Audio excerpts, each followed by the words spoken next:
হায় হায় বাইরে ভাই, এটা কি করলো? এই গরমের ভিতরে বউ জামাইরে তালাক দিয়া দিল। কি কারণে? আইপিএস কিনা দিছে না দেখিয়া। কারেন্ট বলে 100 বার যায়। আইপিএস কিনা দে, নাইলে তোরে তালাক। 1 তালাক, 2 তালাক, 3 তালাক। কি ভাই, বিশ্বাস হইতাছে না?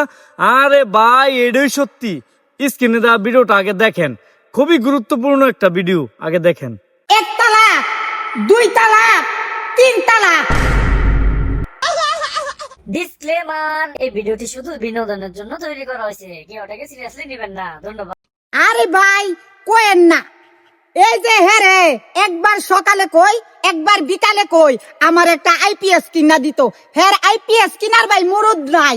হের বড় ভাইয়ের ঘরে আইপিএস কিনছে, হের ছোট ভাইয়ের ঘরে আইপিএস কিনছে।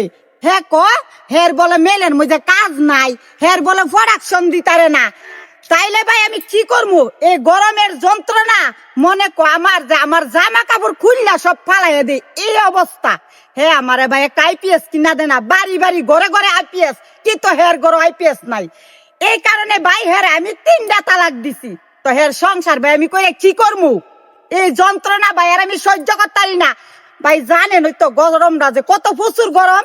এই গরমের জ্বালা ভাই সহ্য করার মতন না। কিন্তু হে ভাই আমার আইপিএস কিনা দেনা, এই কারণে হেরে আমি তালাক দিছি ভাই। এর সংসারে আমি আর করতাম না। আমার জীবনটা হে আমার তেজপাতা বানাই লাইছি। তোমার কথা শেষ হয়েছে? আরে ভাই শুনেন, আমি মিলে 12 ঘন্টা কাম করি। এখনকার যে পরিস্থিতি, গরমের অনেক প্রচুর গরম। এখন 12 ঘন্টার মধ্যে 6 ঘন্টায় কারেন্ট থাকে না, 3 ঘন্টা থাকে কারেন্ট। তো এর মধ্যে আমি ওরা কইছি আইপিএস কিনা দেবো। এখন আমি যে আগে প্রোডাকশন দিতাম 12-13 হাজার টাকা, এখন আমি 3,000 টাকা পাই না। কারণ প্রোডাকশনই হয় না, দিনের মধ্যে 50 বার কারেন্ট হই। তো আমি কইতে আইপিএসটা কিনে দেবো ভাই। আপনি বলেন আলা এলে তুমি আমার তালাক দাও, তো খালি 3টা না, তুমি 17টা তালাক দাও, আমার আবিত্তি নেই। শোন, তোরে আমি তালাক দিব এখন। 1 তালাক, 2 তালাক, 3